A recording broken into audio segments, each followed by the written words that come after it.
नमस्कार विद्यार्थियों, श्रीमती मौरी देवी तापड़िया कन्या महाविद्यालय जसवंतगढ़ के यूट्यूब चैनल पर एक बार पुनः मैं आपका हार्दिक स्वागत और अभिनंदन करता हूं। मैं प्रवक्ता चंद्र प्रकाश गुर्जर। आज की क्लास हमारी बीए द्वितीय वर्ष के छात्रों हेतु इतिहास विषय की होगी। तो पिछली क्लास की बात की जाए तो हम मोहम्मद बिन तुगलक के बारे में पढ़ रहे हैं। तुगलक वंश का जो शासक रहा है 1325 ईस्वी से लेकर 51 ईस्वी तक इसके द्वारा शासन किया जाता है और इसके द्वारा कौन कौन सी नीतियाँ अपनाई जाती है, कौन कौन से सैन्य अभियान किए जाते हैं और बाकी क्या जो परिवर्तन इसके द्वारा किया जाते हैं उसके बारे में हम पढ़ रहे हैं, अध्ययन कर रहे हैं। तो पिछली क्लास में हमने जो इसके सैन्य अभियानों के बारे में जाना था, जो एक तो कराचिल का सैन्य अभियान है और एक नगरकोट के सैन्य अभियान के बारे में हमने जाना। उसके अलावा जो फॉरेन पॉलिसी के तहत, विदेश नीति के तहत उसने और कौन कौन से राज्यों पर जो आक्रमण किए और सैन्य अभियान इसके द्वारा किए जाते हैं उसके बारे में हम आज अध्ययन करेंगे। और इसके जो समय के दौरान जो कौन कौन से रिवोल्ट अपने को देखने को मिलता है, विद्रोह कौन कौन से होते हैं, प्रारंभिक जो इसकी योजनाएं असफल होने से पहले यानी प्रारंभिक विद्रोह और उसके पश्चात जो विद्रोह की जो योजनाएं असफल होने के पश्चात के विद्रोह, उसके बारे में हम आज अध्ययन करेंगे। तो बात करते हैं इसकी फॉरेन पॉलिसी के तहत राजस्थान की बात की जाए। राजस्थान का कुछ क्षेत्र, अधिकतर क्षेत्र बात की जाए तो दिल्ली सल्तनत के अधीन था और दिल्ली तख्त सिंहासन में जब अव्यवस्था और अराजकता तक फैल जाती है, अगर बात की जाए अलाउद्दीन खिलजी के समय, तो अलाउद्दीन खिलजी के द्वारा अधिकतर राजस्थान राजपूताने पर अपना अधिकार करते हुए उसको अधीनता स्वीकार करवा दी गई थी। लेकिन कहते हैं मोहम्मद बिन तुगलक के समय तक जो अगर उसके अलाउद्दीन खिलजी के जो उत्तराधिकारी थे, अयोग्य उत्तराधिकारी, उनके समय के दौरान जो राजपूताना का काफ़ी क्षेत्र जो इनके हाथ से निकल जाता है और राजपूताना के शासकों के द्वारा अपनी स्वतंत्रता घोषित कर दी जाती है। हालांकि बात की जाए तो राजपूताना जो राजस्थान के अभियान के बारे में जो मुस्लिम इतिहासकारों के द्वारा कहीं जिक्र अपने को वर्णन देखने को नहीं मिलता। तत्कालीन जो लेखकों की बात की जाए, जैसे बर्नी है, इब्न बतूता है, इसामी है, उसी समय बात की जाए, उनके द्वारा किसी तरह के सैन्य अभियान के बारे में यहाँ बात नहीं की जाती है। लेकिन राजस्थान अभियान के बारे में या तो उस वक्त किया होगा इसने आक्रमण जो राज्य जो पहले तो उसके अधीन थे और उसके पश्चात उन्होंने अपनी जो स्वतंत्रता घोषित कर दी गई थी उन पे किसी तरह की सैन्य कार्रवाई यहाँ की गई होगी। लेकिन राजस्थान के ऐतिहासिक स्रोतों की बात की जाए, जो चारणों के द्वारा लिखे गए जो इतिहास में और राजपूत गाथाओं में अगर जिक्र किया जाए तो ये देखने को मिलता है, इनमें ये बात उल्लेखित है कि चित्तौड़ के शासक हमीर के द्वारा मोहम्मद बिन तुगलक को पराजित किया गया था। मोहम्मद बिन तुगलक का जब आक्रमण होता है तो चित्तौड़ के शासक हमीर देव के द्वारा उसे पराजित कर दिया जाता है और उस पराजय की एवज में कहा जाता है रणथंबोर और अजमेर और नागौर जिले का जो क्षेत्र, नागौर का रियासत है उस वक्त थी, उसका क्षेत्र है जो मोहम्मद बिन तुगलक के द्वारा इसे जो हमीर जो चित्तौड़ का शासक है उसे दिया जाता है। ये बात जो राजस्थान के ऐतिहासिक स्रोतों है जो उनके द्वारा अपने को पता चलती है। अब बात की जाए तो लेखक जो कर्नल टोड, जिन्होंने राजस्थान का जो इतिहास लिखा है, और हीराचंद ओझा है, जो पंडित हीराचंद ओझा है, उनके द्वारा भी राजस्थान का इतिहास लिखा गया। उनके द्वारा भी इस बात को स्वीकार किया जाता है कि मोहम्मद बिन तुगलक को राजस्थान में पराजय देखने को मिली थी, यहाँ पराजित हुआ था, ये बात उनके द्वारा कही जाती है। तो ये इस तरीके से राजपूताना में जो यहाँ, हालांकि बात की जाए तो मुस्लिम इतिहासकारों द्वारा इस बात का उल्लेख देखने को अपने को नहीं मिलता है।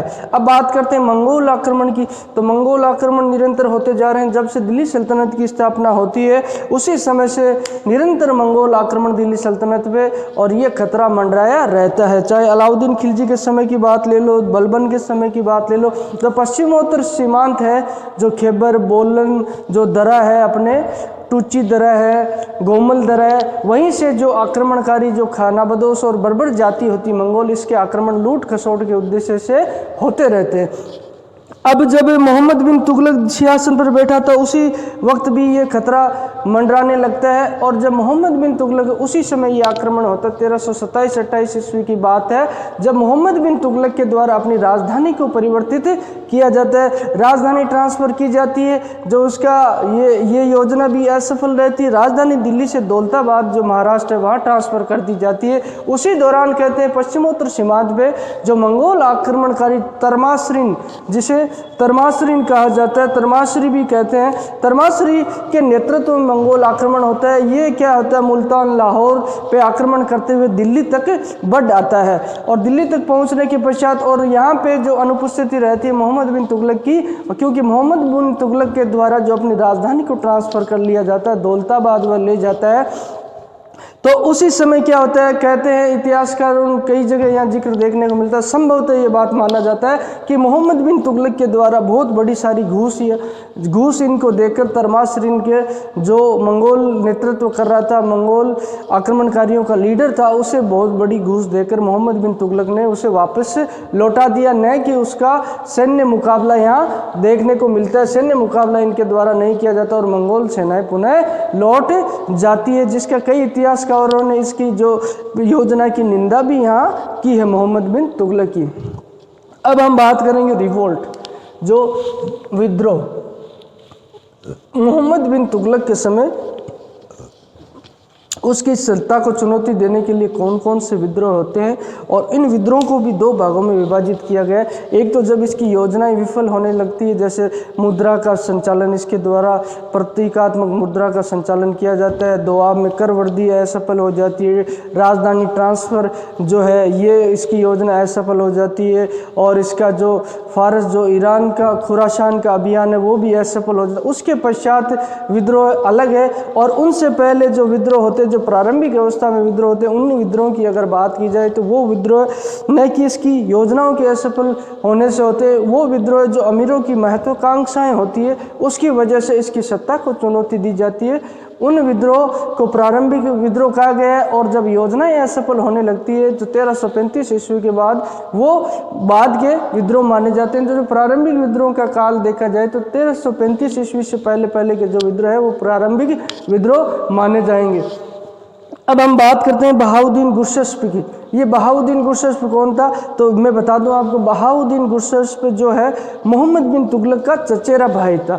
मोहम्मद बिन तुगलक का चचेरा भाई था, और गुलबर्गा जो कर्नाटक है, कर्नाटक राज्य में स्थित है, वहाँ पे जो सागर क्षेत्र है वहाँ का इसे सूबेदार नियुक्त किया हुआ था, और इसकी महत्वाकांक्षाएं बढ़ जाती है और ये सिंहासन पर बैठने के सपने देखने लगता है। तो उसी दौरान इसके द्वारा जो इसकी अधीनता मानने से अस्वीकार कर दिया जाता है और ये अपने को स्वतंत्र शासक घोषित करता है। तो उसी समय मोहम्मद बिन तुगलक की सेना इस पे आक्रमण के लिए भेज दी जाती है, और बहाउद्दीन गुरशस्प को पराजित करके पकड़ लिया जाता है, और कहते जीवित इसकी खाल खिंचवा ली जाती है, और इस तरीके से बहाउद्दीन गुरशस्प की हत्या करवा दी जाती है मोहम्मद बिन तुगलक के द्वारा। ये विद्रोह पहला विद्रोह देखने को मिलता है। शुरुआती विद्रोह सबसे पहला विद्रोह भी यही है। अब बात की जाए तो दूसरा विद्रोह कोडन, पूना में, जो पूना जिला है महाराष्ट्र में, वहाँ का जो कोडन क्षेत्र है, अगर वर्तमान समय की बात की जाए तो सिंहगढ़ नाम का जो क्षेत्र है वो वर्तमान में स्थित, यहाँ का जो शासक था एक हिंदू सूबेदार, हिंदू सरदार था, उसके द्वारा मोहम्मद बिन तुगलक के खिलाफ विद्रोह कर दिया जाता है और इसकी अधीनता मान स्वीकार करने से मना कर दिया जाता है। तब इसकी अधीनता स्वीकार करने से मना किया जाता है, मोहम्मद बिन तुगलक के द्वारा अपनी सेनाएं इस पर आक्रमण के लिए भेजी जाती है, और इस जो हिंदू सरदार है इसे पराजित कर दिया जाता है, और पराजित करने के पश्चात इसके द्वारा मोहम्मद बिन तुगलक की अधीनता स्वीकार कर ली जाती है। अधीनता स्वीकार करवाने के पश्चात इसे वहाँ का पुनः शासक नियुक्त, सूबेदार नियुक्त कर दिया जाता है। ये दूसरा विद्रोह था। अब बात करते हैं बहराम ऐबा की। ये तीसरा विद्रोह है, जिसे ऐबा को ऐबा भी यहाँ कई जगह देखने को मिलेगा आपको लिखा हुआ। इन पे आप ध्यान दीजिए, इन चीज़ों पे, इससे आप भ्रमित ना हो ज़्यादा। तो बहराम ऐबा ये मुल्तान, जो पश्चिमोत्तर क्षेत्र है मुल्तान, जहाँ से सिंध जो मंगोल आक्रमण निरंतर हो रहे हैं, मुल्तान और उच्च और सिंध, उच्च जो गुजरात के आसपास का, जो कच्छ के आसपास का सिंध प्रांत का जो क्षेत्र है वही उच्च में आता है। यहाँ क्या होता है, बहराम ऐबा और ऐबा यहाँ का जो सूबेदार होता है, शासक होता है, तो उसके द्वारा क्या किया जाता है, बहराम ऐबा द्वारा इसकी अधीनता मानने से पुनः जो अधीनता मानने को अधीनता नहीं मानी जाती है और इसे अस्वीकार कर दिया जाता है। तो उसी समय क्या है, मोहम्मद बिन तुगलक खुद सेना सहित वहाँ जाता है और मोहम्मद बिन तुगलक के द्वारा इसे पराजित कर दिया जाता है। बहराम ऐबा को पराजित कर दिया जाता है और इसे पराजित करने के पश्चात इसकी हत्या कर दी जाती है। ये तीसरा। अब बात करते हैं गयासुद्दीन नाम के जो शासक था, ये बंगाल का शासक था। ये इसके द्वारा भी विद्रोह किया जाता है और इस विद्रोह का दमन भी मोहम्मद बिन तुगलक के द्वारा कर दिया जाता है। बुन्नार व केसर रूमी नाम के दो व्यक्ति थे, उनके द्वारा यहीं दिल्ली के आसपास का क्षेत्र बताया जाता है जहाँ पे विद्रोह किया जाता है और इस विद्रोह को भी मोहम्मद बिन तुगलक के द्वारा कुचल दिया जाता है। अब बात करते हैं दोआब विद्रोह। जो दोआब जो गंगा यमुना का दोआब क्षेत्र, वहाँ पे भी जो लेखक है जियाउद्दीन बर्नी के द्वारा उल्लेख किया गया, ये भी बोले प्रारंभिक विद्रोह में माना जाता है। और यहाँ जो विद्रोह किया गया किसानों के द्वारा, उसका भी बात की जाए तो सख्ती के साथ यह दमन किया जाता है मोहम्मद बिन तुगलक के द्वारा। अब बात करते हैं कमालपुर। कमालपुर जो सिंध प्रांत में ही जो क्षेत्र है, वहाँ का जो एक काजी था उसके द्वारा और वहाँ जो एक खातिब था उनके द्वारा विद्रोह कर दिया जाता है। धार्मिक विद्रोह यहाँ देखने को मिलता है मोहम्मद बिन तुगलक के द्वारा। मोहम्मद बिन तुगलक के द्वारा इस विद्रोह का भी सख्ती से दमन कर दिया जाता है। और इस विद्रोह की बात की जाए तो ये 1328 ईस्वी तक होता है। तो इस तरीके से जो प्रारंभिक काल में मोहम्मद बिन तुगलक के जो विद्रोह किए जाते 1335 ईस्वी से पहले इन विद्रोहों का दमन जो मोहम्मद बिन तुगलक के द्वारा सफलतापूर्वक यहाँ कर दिया जाता है। तो आज हमने मोहम्मद बिन तुगलक की बात की जाए, विदेश नीति जो फॉरेन पॉलिसी के तहत हमने जो राजस्थान के शासकों के साथ किस तरीके का जो व्यवहार यहाँ देखने को मिलता है वो पढ़ा है। तो राजस्थान के शासकों की यहाँ बात की जाए तो मुस्लिम इतिहासकारों और लेखकों के द्वारा इसका जिक्र नहीं किया जाता, लेकिन राजपूता ने जो राजस्थान के ऐतिहासिक स्रोत है उनसे अपने को जानकारी मिलती है कि चित्तौड़ के शासक हमीर के द्वारा जो मोहम्मद बिन तुगलक को पराजित कर दिया जाता है। और इस बात का समर्थन करते हैं इतिहासकार कर्नल टोड और पंडित हीराचंद ओझा के द्वारा इस बात का समर्थन हमें देखने को यहाँ मिलता है। तो विद्यार्थियों, जो फॉरेन पॉलिसी के तहत हम पढ़ रहे हैं मोहम्मद बिन तुगलक की फॉरेन पॉलिसी, जो तुगलक वंश का शासक है उसकी बात की जाए तो राजस्थान के पश्चात उसके द्वारा जो मंगोल आक्रमण उसके समय में होता है। और मंगोल आक्रमण उस वक्त होता है जिस समय उसकी राजधानी ट्रांसफ़र की जाती है। 1327-28 ईस्वी की बात है। तरमाशरीन के नेतृत्व जो में मंगोल आक्रमण होता है, संभवतः मोहम्मद बिन तुगलक के द्वारा यहाँ बहुत बड़ी घूस देकर इस मंगोल आक्रमणकारी को पुनः वापस लौटा दिया जाता है। और इसके जो प्रारंभिक विद्रोह की बात की जाए 1335 ईस्वी से पहले यानी जिसकी ये मोहम्मद बिन तुगलक की योजनाओं के असफल होने से पहले के विद्रोह है। इनके पीछे ये रीजन नहीं माना जा सकता कि मोहम्मद बिन तुगलक की योजनाओं के विफल होने के कारण से ये विद्रोह थे। इन विद्रोहों के पीछे जो अमीरों और उच्च अधिकारियों की जो महत्वाकांक्षाएं थी और मोहम्मद बिन तुगलक की जो सत्ता को चुनौती देना चाहते थे और जो कुछ सिंहासन प्राप्त करने के लिए यहाँ जो है अमीरों के द्वारा किए गए विद्रोह थे, जिनका सफलतापूर्वक मोहम्मद बिन तुगलक के द्वारा दमन कर दिया जाता है। अगर बात की जाए इसमें पहले विद्रोह की तो बहाउद्दीन गुरशस्प कौन थे? बहाउद्दीन गुरशस्प जो चचेरे भाई हैं मोहम्मद बिन तुगलक के, गुलबर्गा और सागर क्षेत्र। गुलबर्गा की बात की जाए तो ये कर्नाटक का क्षेत्र है। यहाँ जो सागर क्षेत्र में यहाँ के सूबेदार थे, इनके द्वारा जो विद्रोह किया जाता है और इस विद्रोह के दौरान यहाँ मोहम्मद बिन तुगलक द्वारा इनको जिंदा पकड़ के इनकी खाल खिंचवा ली जाती है। कोडन पूना के हिंदू सरदार के द्वारा विद्रोह किया जाता है, जिसे पराजित करके अधीनता स्वीकार करवा दी जाती है। बहराम एबाइबद जो इसका विद्रोह होता है, ये मुल्तान उच्च सिंध का सूबेदार था और इसकी हत्या करवा दी जाती है मोहम्मद बिन तुगलक के द्वारा। गयासुद्दीन जो बंगाल क्षेत्र का सूबेदार था, इसके विद्रोह को भी कुचल दिया जाता है। यहाँ मोहम्मद बिन तुगलक के द्वारा बुन्नार व केसर रूमी का विद्रोह है, जिसे भी असफल कर दिया जाता है। प्रारंभिक विद्रोह के तहत दोआब क्षेत्र में यहाँ बर्नी ने जो जिक्र किया, जियाउद्दीन बर्नी ने, कि ये विद्रोह है जो पहले हुआ था, हालांकि और ये बाकी इतिहासकारों ने इसे बाद में बताया। उसके अनुसार दोआब क्षेत्र के विद्रोह जो किसानों के द्वारा किया जाता है, अत्यधिक लगान वसूली के कारण जो कर बढ़ा दिया जाए, जिस कारण ये विद्रोह होता है गंगा यमुना दोआब क्षेत्र में। और कमालपुर सिंध में के काजी के द्वारा, काजी व खातिब के द्वारा भी विद्रोह होता है 1328 में, जिनका सफलतापूर्वक मोहम्मद बिन तुगलक के द्वारा दमन कर दिया जाता है।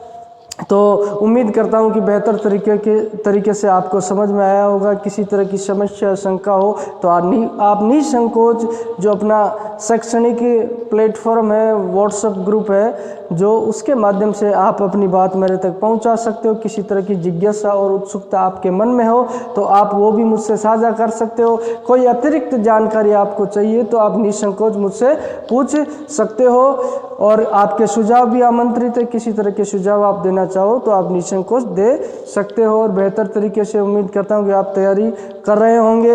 ये जो मैं मैटर आपको पढ़ा रहा हूँ तो इसमें कई स्टूडेंट्स सोच रहे हैं काफ़ी लंबा चल रहा होगा क्या अभी तक, तो ये इसमें जो थोड़े से समय में मैं आपको बेहतर देने का प्रयास कर रहा हूँ।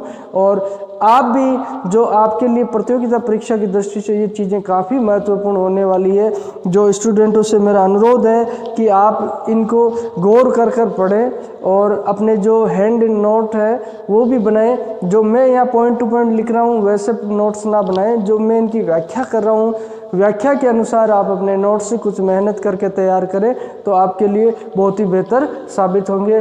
तो आज की क्लास में हम इतना ही पढ़ेंगे, और कल की क्लास में हम मोहम्मद बिन तुगलक के जो योजनाओं के असफल होने के पश्चात के विद्रोह है उनके बारे में जानेंगे, और थोड़े 2, 4, 5 क्लासों में हम मोहम्मद बिन तुगलक के चैप्टर को पूरा पढ़ लेंगे। तो आज के लिए बस इतना ही। बहुत बहुत धन्यवाद।